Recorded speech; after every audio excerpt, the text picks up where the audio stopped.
Rangkuman informasi pilihan dari berbagai kabupaten dan kota di Jawa Timur segera hadir dalam Buletin Jawa Timur. Buletin Jawa Timur.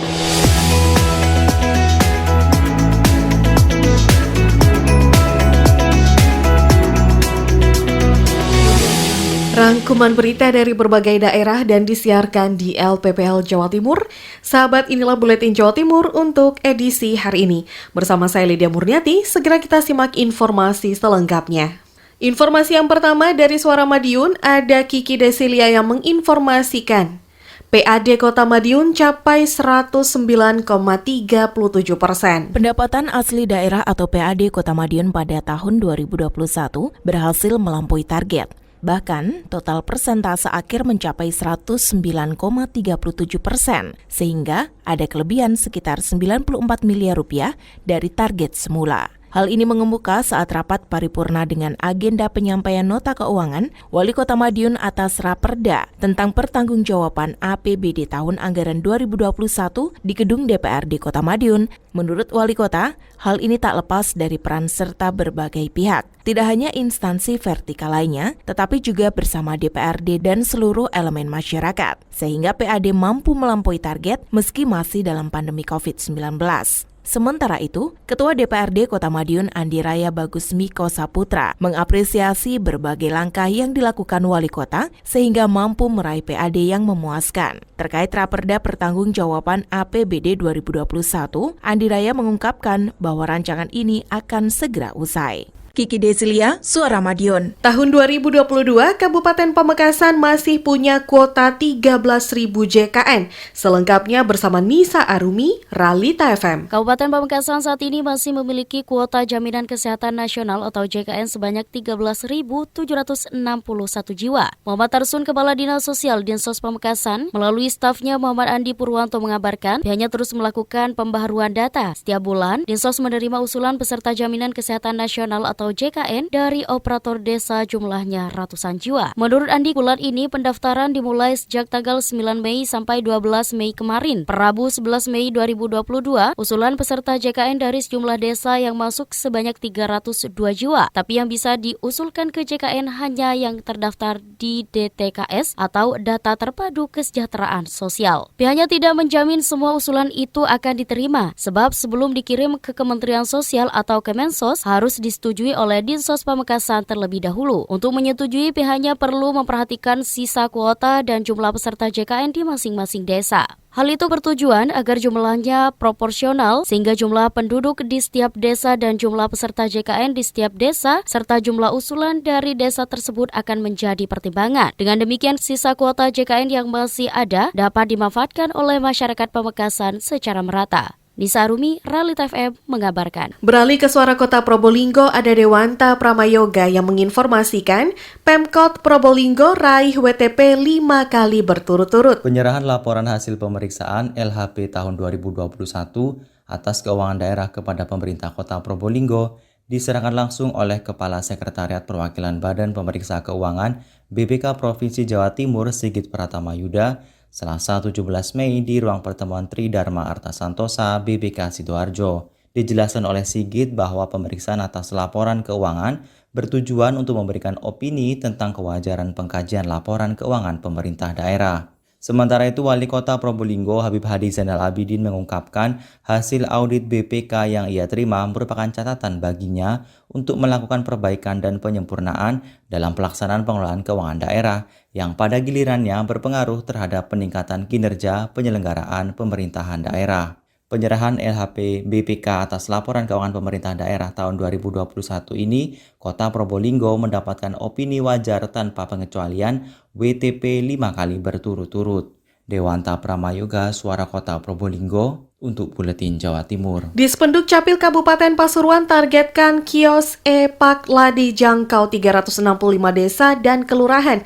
Selengkapnya bersama Mita, Suara Pasuruan. Dinas Kependudukan dan Catatan Sipil Dispenduk Capil Kabupaten Pasuruan menargetkan tahun ini kios e-Pak Ladi pelayanan kependudukan langsung jadi secara elektronik menjangkau 365 desa dan kelurahan se-Kabupaten Pasuruan. Target itu disampaikan Tektona Jati, Kepala Dispenduk Capil Kabupaten Pasuruan di sela-sela kesibukannya Rabu siang. Tekto menjelaskan saat ini ada 278 desa dan kelurahan di Kabupaten Pasuruan yang menjalankan program Pak Ladi, sehingga masih ada 87 desa dan kelurahan yang belum menerapkan Pak Ladi. Untuk menuntaskan layanan hingga menyeluruh, ada beberapa kendala yang harus diselesaikan, diantaranya sarana dan prasarana penunjang. Tekto meminta seluruh desa kelurahan dapat menghadirkan layanan Pak Ladi di salah satu ruangan yang ada di Balai Desa dan Kelurahan. Selanjutnya, tinggal mengajukan permohonan jaringan Pak Ladi kepada Kemendagri melalui Dispenduk Capil. Sudah ada 278 kios Pak Ladi, sehingga tersisa sekitar 87.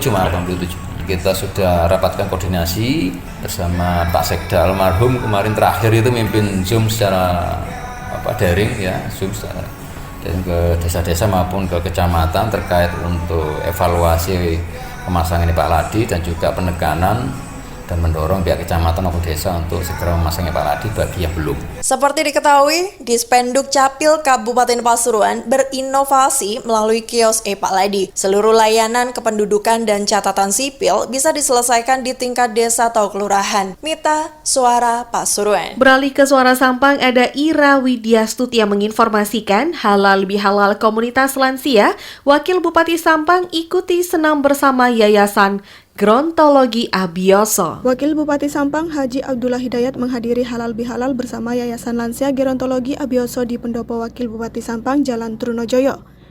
Halal bihalal tersebut dikemas dengan kegiatan senam bersama dan temu silaturahmi antara komunitas lansia dengan Wakil Bupati Sampang. Ketua Yayasan Gerontologi Abioso Kabupaten Sampang, Muhammad Fakih Murad menyampaikan terima kasih kepada pemerintah daerah, utamanya Wakil Bupati Sampang yang selalu hadir dan mensupport kegiatan para lansia. Sementara itu, Wakil Bupati Sampang Haji Abdullah Hidayat mengapresiasi dengan gerakan dan kiprah Yayasan Gerontologi Abioso yang mewadahi para lansia. Komunitas lansia menurutnya harus memiliki peran penting serta berharap bisa memberikan masukan untuk pembangunan di Kabupaten Sampang. Selain itu, pihaknya berharap Yayasan Gerontologi Abioso bisa melebarkan sayapnya ke daerah, kecamatan, dan juga pelosok. Serta ke depan Yayasan Gerontologi Abioso juga memberikan perhatian kepada lansia yang hidup sebatang kara untuk memupuk jiwa sosial para anggota. Dari Suara Sampang, Ira Widyastuti melaporkan. Wakil Bupati Lumajang berkeinginan generasi muda jangan putus asa untuk tingkatkan ilmu dan keterampilan. Selengkapnya bersama Bobi Wijayanto, Suara Lumajang. Indah Amperawati, Wakil Bupati Lumajang berkeinginan kepada seluruh generasi penerus bangsa jangan pernah putus asa untuk tingkatkan ilmu dan keterampilan dalam segala aspek. Menurutnya, hal itu sebagai salah satu bentuk bakti agar dapat memajukan negara Indonesia lebih berkembang. Hal itu diungkapkannya dalam acara wisuda perdana siswa-siswi kelas 6 SD Sinar Harapan Lumajang tahun ajaran 2021-2022 bertempat di Gedung Surya Mahameru Lumajang. Dalam kesempatan itu, Bunda juga mengapresiasi keberadaan SD Sinar Harapan yang menjadi lembaga pendidikan dasar di Kabupaten Lumajang yang menekankan penguasaan bahasa asing tetapi tetap menghargai nilai-nilai muatan lokal.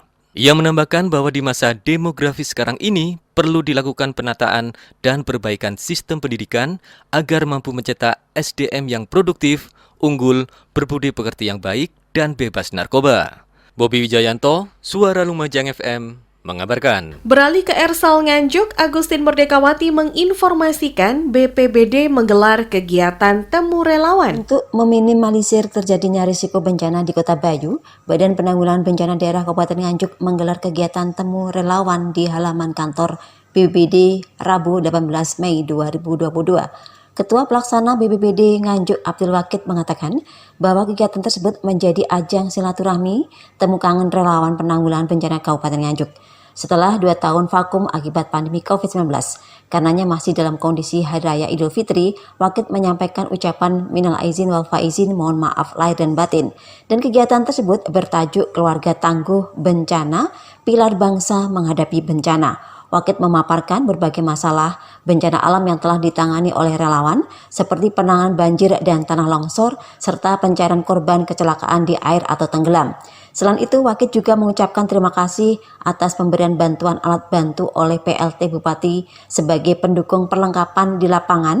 Harapannya semoga bermanfaat dan menjadikan semangat para relawan dalam bekerja. Agustin Merdekawati, Suara Anjuk Ladang Nganjuk. Informasi yang terakhir dari Radio Blambangan FM Banyuwangi, Bupati Banyuwangi Ipuk Fistiandani terus awasi penyebaran penyakit mulut dan kuku hewan ternak di Banyuwangi.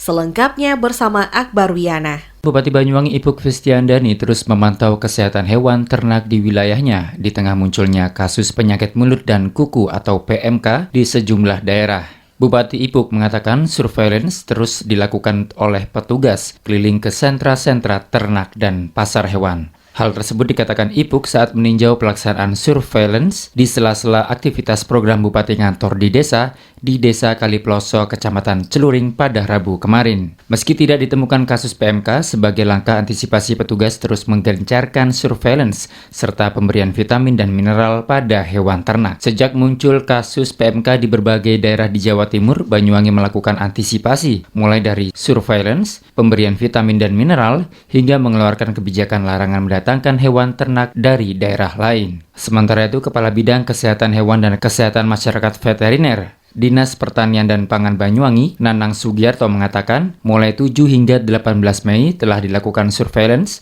pada ribuan hewan ternak resiko dengan rincian sapi 2.000 ekor lebih, sapi perah 157 ekor, kambing 900 ekor lebih, domba 800 ekor, kerbau 18 ekor, dan babi 13 ekor. Akbar Wiana melaporkan. Sahabat, demikian Buletin Jawa Timur untuk edisi hari ini. Nantikan Buletin Jawa Timur episode selanjutnya. Saya Lydia Murniati, terima kasih atas kebersamaan Anda. Sampai jumpa. Rangkuman informasi pilihan dari berbagai kabupaten dan kota di Jawa Timur baru saja sahabat dengarkan dalam Buletin Jawa Timur. Buletin Jawa Timur. Buletin Jawa Timur bisa sahabat dengarkan Senin sampai Jumat jam 8 pagi dan 4 sore. Disiarkan serentak di Lembaga Penyiaran Publik Lokal Suara Sidoarjo, Persada Kabupaten Blitar, Mardika Kota Blitar, Ralita Pamekasan, Suara Sampang, Suara Kota Probolinggo, Suara Lumajang, Suara Pasuruan, Blambangan Banyuwangi, Wika Mojokerto, Suara Gresik, Pradia, Suara Tuban, Malawapati Bojonegoro, Ersal Nganjuk, Suara Madiun, Suara Ngawi, Suara Pacitan, Praja Angkasa Trenggalek, Magetan Indah, dan RGR Tulungagung. Persembahan dari Asosiasi Lembaga Penyiaran Publik Lokal Jawa Timur.